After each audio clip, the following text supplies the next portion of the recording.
Programa Cambio Climático. En este episodio, el biólogo marino con maestría en política y asuntos del mar, Juan Camilo Jaramillo, brinda un acercamiento a la crisis que azota los océanos, datos que soportan una alerta global de urgencia manifiesta, como también nos deleita con el concepto de Expreso Abejorral, una ficción que retrata nuestra realidad. Bienvenidas y bienvenidos. Voy a empezar con esta palabra. Es una palabra con muchas consonantes. Es una palabra que se usa en el dialecto inuit. Bueno, realmente es un idioma, no hay por qué llamarlo dialecto. O esquimal, que hablan los habitantes del Ártico, particularmente los habitantes del Ártico canadiense. Mm, y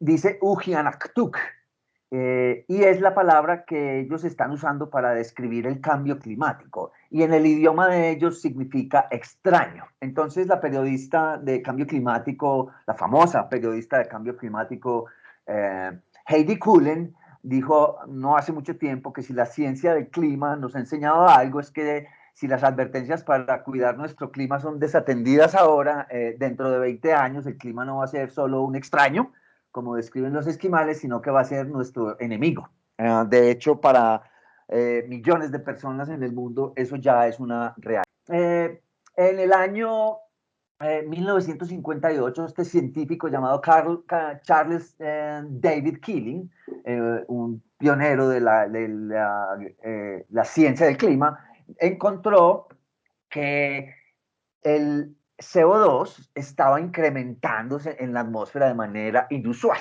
Nadie lo había realmente medido, o lo habían medido, pero no lo habían medido sistemáticamente y a través de los años, pero él empezó a hacer mediciones en el año 58 y encontró que el CO2 estaba aumentando y estaba aumentando muy rápido. Entonces, pues él hizo las primeras mediciones reales, tirando unos globos a la atmósfera, lo hizo sistemáticamente por más de un año y encontró que en ese año el balance había sido que al final de las mediciones había aumentado el CO2, lo cual no tenía sentido científico, o sea, eso no estaba previsto.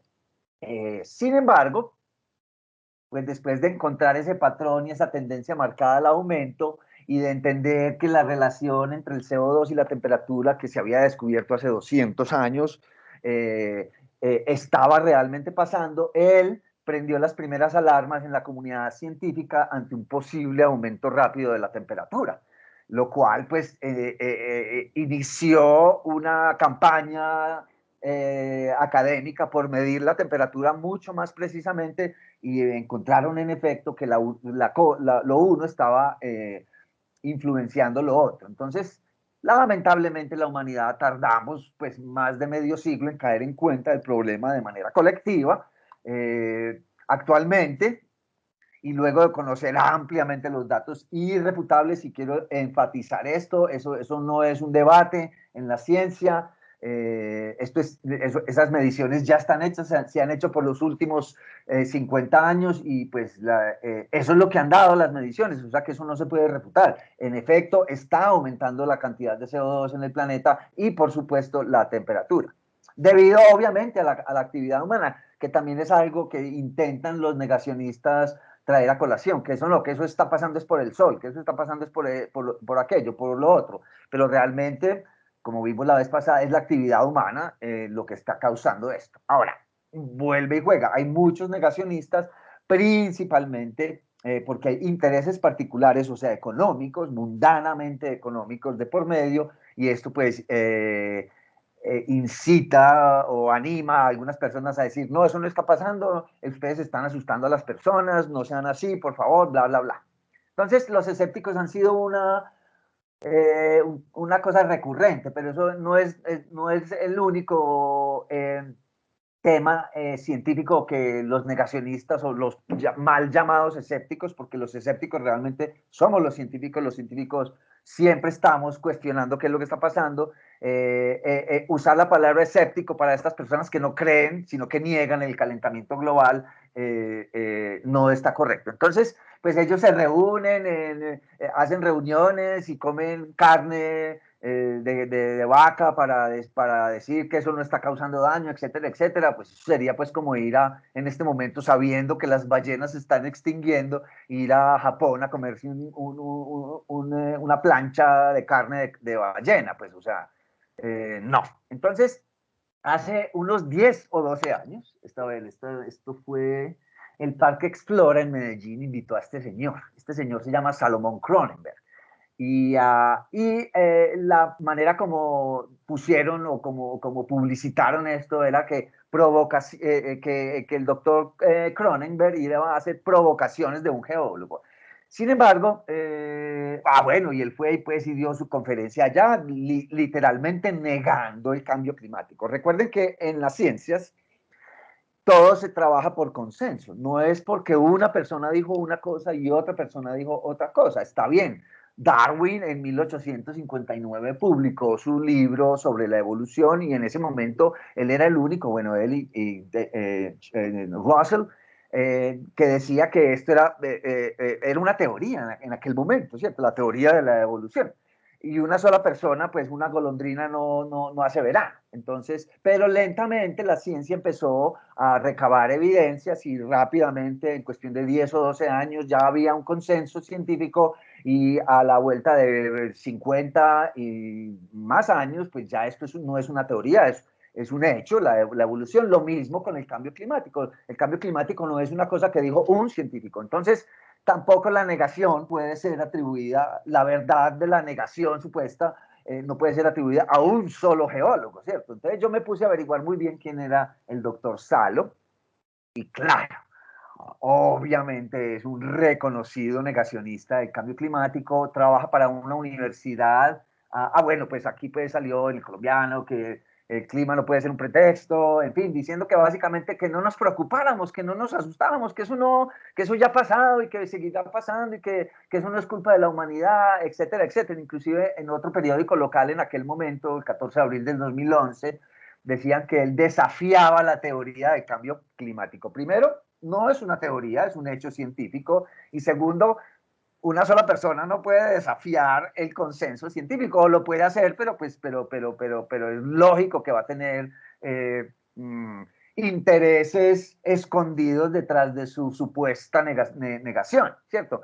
Entonces, claro, nos fuimos a averiguar quién era y era un reconocido negacionista del cambio climático, un renombrado negacionista del cambio climático. No estoy seguro que en el Parque Explora yo no lo hubiera contratado nunca, pues es como traer pues a una persona, a un nazi, a que niegue el holocausto, pues a dar una conferencia en Explora de un señor que dice que el holocausto no pasó. Por favor, eso no tiene sentido. Pero bueno, ellos no estudiaron muy bien quién estaban contratando.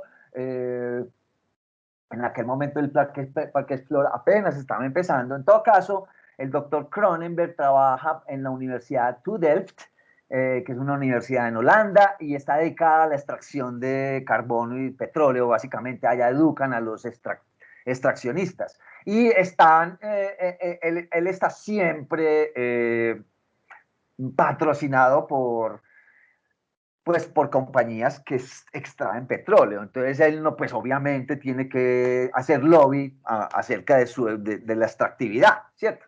Entonces, pues me pareció en aquel momento y todavía que estaba un poquito quedada la ciudad en ese sentido. eh, yo traté pues de mostrarle a mis audiencias en aquel momento del teatro, iban 5 personas pues a mis presentaciones, bueno, al final fueron como 200 en alguna de esas presentaciones que alguien promocionó bien. Fue interesante, por eso fue que me animé a hacer esto. Les mostraba que en Colombia apenas hace unos 10 o 12 años se reconoce que hay un tema que se llama cambio climático. Estamos hablando públicamente, ¿cierto? Los científicos siempre han sabido de esto, desde hace 40 años se sabe de este tema, pero el colombiano por primera vez en su historia puso en 2008, Colombia padece el cambio climático, lo cual pues fue un adelanto. Obviamente a mí me causó mucha gracia y me tomé una foto para celebrar la ocasión de que finalmente el colombiano había pues aceptado esto. Sin embargo, la mayoría de las noticias en aquel entonces eran muy extrañas. Era reducir el calentamiento global ayudaría a disminuir la obesidad del mundo. No es que una quinta parte de la humanidad podría morir de hambre, sino que reduciría, pues claro, me imagino que tendrá algo que ver. Si la gente se muere de hambre, pues obviamente se disminuye la obesidad. En fin, nunca entendí por qué los periodistas siempre tratan de poner en duda y de traer, digamos, opiniones encontradas. Entonces llaman a un científico que dice que sí y a un científico que dice que no, pero en el consenso científico son 99 científicos dicen que sí y uno dice que no. Entonces deberían traer 99 personas a la rueda de prensa, 99 personas que están de acuerdo y una no, pero en el periodismo eso no se puede. Entonces uno y uno, entonces el público queda siempre con la sensación de que esto es un debate, pero no es un debate, ¿ok? Esto no es un debate, es una realidad, ¿cierto? Y la realidad es que la atmósfera y por consiguiente el mar se están calentando. Entonces vamos a hacer de cuenta que esta línea azul es la división entre la atmósfera y los océanos, o sea, la superficie del océano. Como el CO2 está aumentando en la atmósfera, la temperatura de la atmósfera está aumentando y como parte de ese CO2 está siendo absorbido por los océanos, eh, también parte del contenido calórico de la atmósfera, o sea, el mar es el que se está calentando, digamos, más rápido. Entonces, pues ahí hay un problema, ¿cierto? Hay un problema, la temperatura de los océanos está aumentando y eso causa muchísimos problemas. No voy a detenerme demasiado en esto porque ya lo hemos visto y ustedes lo han visto ya, pero el planeta, como vimos hace una o dos clases, tiene unos signos vitales que es lo mismo, pues el pulso, las pupilas, el corazón, la temperatura, etcétera. Entonces, la NASA tiene una página que se llama climatenasa.gov, la pueden consultar cuando quieran, donde tienen en tiempo real, están mostrando siempre cómo están aumentando las cosas. Entonces, pues el dióxido de carbono está aumentando. De hecho, se sabe ya que el dióxido de carbono está más alto que en los últimos 2.1 millones de años. Bueno, vuelve y juega, el colombiano reconoció eso no hace mucho, el CO2 llegó a niveles no alcanzados en millones de años, eso pues es muy bien. Esto generalmente es Ramiro, el corresponsal científico del colombiano, el que siempre está poniendo estas noticias. Me encantó que lo hubiera puesto en primera página, porque la gente necesita estar expuesta a este tipo de información real, ¿cierto? Ya estamos entonces en 415 partes por millón. Esto está aumentando la temperatura global del planeta, ha aumentado sin pausa por los últimos 100 o 150 años. Lo mismo sucede con la cantidad de hielo sobre la Tierra, el Nevado del Ruiz, el Nevado del Santa Isabel, Groenlandia, la Antártica han disminuido sus masas glaciares, lo cual está contribuyendo al aumento del nivel del mar. Todos los glaciares, pues como ustedes saben, están sufriendo este problemita. Lo mismo está sucediendo con el nivel del mar. El nivel del mar ha aumentado sin pausa por los últimos 100 años, 150 años, y ahora está en modo exponencial. En Colombia en particular, por ejemplo, tenemos un problema gravísimo de erosión. Esta es una casita en San Bernardo del Viento de un señor que construyó pues su casa ahí al lado del mar y como pueden ver las olas la reclamaron, ¿cierto? Lo mismo pasa en Urabá, creo que ya vimos esto. Simplemente esto es una de esas realidades que por más que usted lo niegue, no hay manera, o sea, no hay manera de negar una cosa que todo el mundo puede ver, ¿cierto? El mar está aumentando. Entonces, pues, ahora, lo que está sucediendo en Colombia es que el aumento del nivel del mar es un poco más que el promedio. En Colombia, en particular en el Atlántico, en Colombia el mar está aumentando a más o menos 5.3 milímetros por año, o sea, 10 milímetros por cada 2 años, eso es mucho, ¿ok? Esto ya se vuelve, digamos, una cosa muy preocupante, especialmente para las personas que viven y sobreviven del mar y que tienen sus casitas al lado del mar. Lo mismo está sucediendo con el hielo en el Antártico, en el Ártico, perdón, el hielo que flota sobre el agua, que es reflectivo, como les expliqué en alguna ocasión. El sol tira sus rayos y en el Ártico rebotan, pero si el hielo se derrite, pues esos rayos son absorbidos por una superficie oscura, que es la superficie del mar, y el calor aumenta. Entonces, entre el año 79 y el año 2012, el volumen de hielo dramáticamente, muy dramáticamente. Entonces, esos son, digamos, los signos vitales. Y, digamos, para aliviar las cosas, como les digo, y para que mis estudiantes no se me duerman en las clases, yo siempre les muestro esta gráfica de la prueba irrefutable, contundente de que el calentamiento global está haciendo efecto, y es cómo han cambiado los vestidos de baño a través de las épocas, ¿sí o no? Muy bien. Entonces, bueno, y les muestro pues algunos casos de personas que están muy acaloradas. Entonces, les voy a mostrar aquí una gráfica, la voy a pasar un poquito rápido para que no nos demoremos en esto, de cómo ha aumentado la concentración de CO2, el color obviamente, como pueden ver, entre más rojo y amarillo, la concentración es más alta. Entonces, entre 2002 y 2009, que solamente son 7 añitos, esta fue el aumento del CO2. Como pueden ver, para finales de 2009 y ahora 10 o 12 años después, esto es mucho peor. El CO2 ha aumentado ya no a 386 partes por millón, sino a 411 partes por millón. Y esto tiene su correspondencia en el aumento de la temperatura. Entonces, esta línea de tiempo es desde 1896 o desde 1890, y como pueden ver, pues la temperatura vuelve y juega. Rojo es más caliente, azul más frío.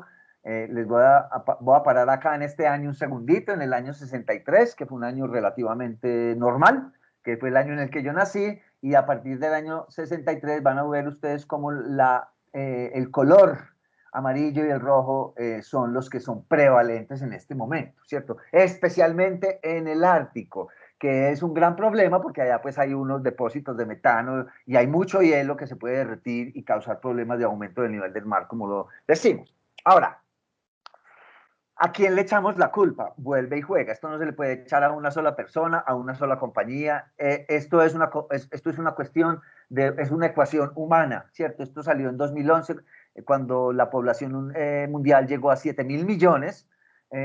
O sea que básicamente todos somos culpables, ¿cierto? Y no solo no solo, bueno, quiero mostrarles, perdón, yo acabo de pasar estas dos cositas.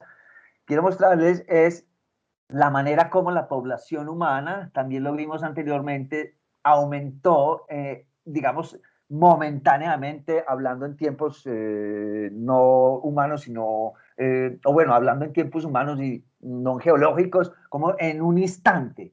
La población humana pasó de ser muchísimo menos de 1.000 millones de personas, ahora a ser 7.000, casi 8.000 millones de personas somos en este momento. Entonces, y esto sucede, obviamente, el aumento de la población aumenta en todas partes del mundo, tanto en el mundo desarrollado como en el mundo subdesarrollado. Entonces, para volver a poner esto en contexto, con mi propia vida, les puedo mostrar, yo nací en el año 63 cuando habíamos 3.200 millones de personas, y en solamente 50 añitos pasamos de 3.000 millones, de 3.200 millones de personas a casi 8.000 millones de personas, mucho más del doble.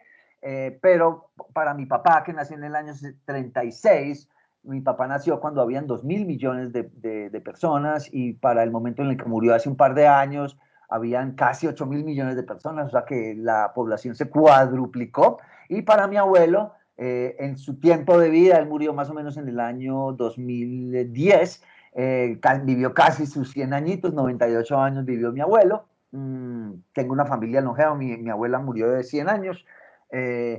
Para mi abuelo se septuplicó la población en su tiempo de vida. Esto no tiene precedentes en la historia de la humanidad. Aquí estamos los tres, mi abuelo cuando todavía vivía, mi papá muy joven, y a mí cuando me hacían motilados chéveres. Esto es mi papá en el rodadero con su narizona, y yo muy chiquitito con mi narizoncita. Muy bien. Entonces, ¿cómo contribuimos o cómo contribuyen las diferentes regiones? Si vamos a, digamos, a segmentar la culpabilidad, que eso a los humanos nos encanta culpar a otros, es de la naturaleza humana, y pues yo voy a usar ese privilegio de culpar a otros, cómo se distribuyen las diferentes culpas, digamos de alguna manera. Entonces lo que hice acá fue poner la culpabilidad en el tamaño del continente. O sea, el continente americano y la China y Europa contribuyen muchísimo más que el continente africano y el continente latinoamericano. Por eso los puse desproporcionadamente en su tamaño real, ¿cierto? En 2010, para cuando monté originalmente esta conferencia, Estados Unidos y Norteamérica, México, Estados Unidos y Canadá ponían el 30% de las emisiones, mientras que Europa ponía el 14%, la China el 15%, etcétera, etcétera. Sin embargo, esto hay que ponerlo, para ponerlo en contexto, hay que ponerlo en la cantidad de habitantes que hay, ¿cierto? Para ver cuál es la culpabilidad, ya no por región, sino per cápita. Entonces, pues Estados Unidos tiene casi 500 millones, o Estados Unidos, no, Norteamérica, tiene casi 500 millones de personas, lo mismo que todo Sudamérica, pero Estados Unidos contribuía en 2010 el 28%, mientras que Latinoamérica contribuía el 4%. Ahora, 1.000 millones de personas en África contribuyen lo mismo que la mitad de personas en Latinoamérica. O sea que es fácil ver que en África es donde las personas contribuyen menos per cápita a las emisiones globales. Entonces, yo hice un índice arbitrario, como todos los índices, para entender esto, y lo que hice fue dividir el número total de habitantes por el porcentaje de emisiones, y eso me dio un número X, y ese número lo filé en orden, de mayor a menor. No les voy a mostrar el número porque no quiere decir nada, sino que lo coloreé. Entonces, cuando es rojo es muy malo, cuando es amarillo es malo, cuando es verdecito es malo, y cuando es muy verde, pues es ahí. Entonces, básicamente esto fue lo que me dio. En realidad, los peores contribuyentes no son los americanos per cápita, estamos hablando per cápita, no son los americanos, ni los europeos, ni los chinos en este momento, sino los árabes. Curioso, allí es donde se produce la mayoría del petróleo, y donde, a pesar de que hay muchas desigualdades sociales, solamente 60 millones de personas, ¿ok?, contribuyen al 6% de las emisiones totales. Comparen eso con, o sea, muy malo, ¿cierto? Muy malo. Mientras que 1.030 millones de personas, ¿ok?, contribuyen mucho menos que en África. Que al lado ahí en Arabia. O sea, ellos contribuyen muchísimo. O sea, que los culpables, los mayores culpables son los árabes. Pues el rey Abdullah, que ya murió, se mandó a construir un carro de platino. Imagínense esto, por favor. La gente muriéndose al lado Arabia Saudita queda justo al lado de Etiopía, mientras había una hambruna de tamaño bíblico. Este señor mandaba a construirse carros de platino. El carro ni siquiera era eléctrico, era un pinche carro de gasolina como cualquier otro. O sea que ustedes pueden ver pues la desigualdad de estas cosas. Ahora, vamos a ir de 2010 a 2013, no a 2021, sino a 2013. Y lo que sucedió fue que las emisiones totales de los Estados Unidos y Norteamérica bajaron, y las de la China aumentaron muchísimo. Entonces, los peores culpables ahora son los chinos.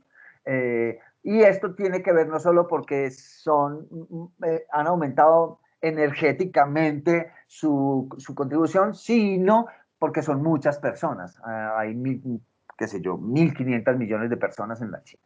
Entonces, la reflexión inicial que les voy a hacer, les voy a poner una analogía. Yo la llamo la analogía de la cucaracha en el bus de Abejorral. Entonces, imagínense esta escena. Hagan de cuenta que están en el teatro, y esta es la escena. La escena es que va un bus de Medellín una chiva de Medellín para Abejorral,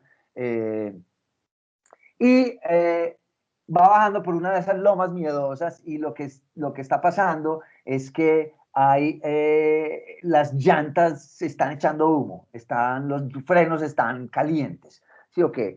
Sin embargo, bueno, vamos a presentar a los personajes. Entonces, las llantas calientes las vamos a equiparar con el cambio climático, ¿cierto? Hay un problema serio ¿cierto? El bus se podría ir por un abismo, que hay que actuar ya. Esto no es una cosa de que vamos a actuar dentro de cuando lleguemos a Bejorral, no, el bus hay que pararlo, dejar que se enfríen los frenos y ver a ver qué va a pasar. No podemos simple y llanamente seguir. Sin embargo, pues sigamos con los personajes de esta escena. La gente, nosotros somos los ocupantes del bus, la señora pues amamantando su bebé, el cura, el soldadito, los campesinos, etcétera, etcétera. Los gobernantes podríamos equipararlos con el conductor y el ayudante, ¿cierto? Que están ahí, pues ellos son los dueños, en este momento los que pueden parar el problema son ellos dos, ¿cierto? Los que pueden decir, bueno, vamos a parar este bus y vamos a arreglar las llantas o vamos a ver qué está pasando. Sin embargo, pues el conductor y el ayudante están muy distraídos cobrándole la plata a los habitantes del bus, a los pasajeros, les voy a mostrar ahora los otros personajes. Entonces los científicos podríamos decir que son estos dos personajes que les tocó subirse en la parte de arriba del bus porque no había cupo abajo. Entonces, pues los científicos van arriba, en un lugar muy incómodo para viajar, pero las vistas pues son hermosas, y a menos que llueva, y la perspectiva que tienen los científicos de arriba es que pueden ver mucho mejor todo. En este caso, los científicos o los dos señores que van en la parrilla del bus están oliendo y viendo el humo que sale de los neumáticos o de las llantas del bus. Entonces ellos empiezan a alertar a gritos, que es lo que ha estado haciendo la ciencia desde hace 40 años, alertar a la humanidad a gritos: pilas, que los frenos están calientes, pilas. Sin embargo, pues la música está muy duro y los gobernantes, o sea, el bucero y el ayudante no oyen bien lo que los científicos gritan, o si los oyen dirán estos locos allá arriba.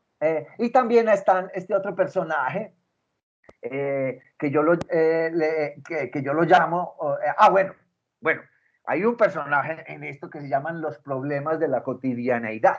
Pagar el teléfono, mi esposa me está poniendo cachos, el curita me robó plata, se me está cayendo la casita por el invierno, en fin, tengo que pagar los servicios, y es una cucaracha que acaba de salir de uno de estos racimos de plátano y se metió adentro del bus, y la gente dentro del bus está gritando, las señoras, los niños, porque hay una cucaracha revoloteando, y no alcanzan ni a ver ni a oír qué es lo que están gritando los científicos sobre los frenos, que es el verdadero problema, ¿cierto? Eso es como si un avión se va cayendo y uno está preocupado porque se le perdió la billetera, ¿cierto? Los problemas de la cotidianidad son problemas, pero no son tan graves como matarse, ¿cierto? Entonces la cucaracha son los problemas de la cotidianidad, y eso es lo que está pasando dentro del bus, y por eso ni el gobernante, ni los gobernantes, ni los habitantes del bus o los pasajeros se dan cuenta del problema real.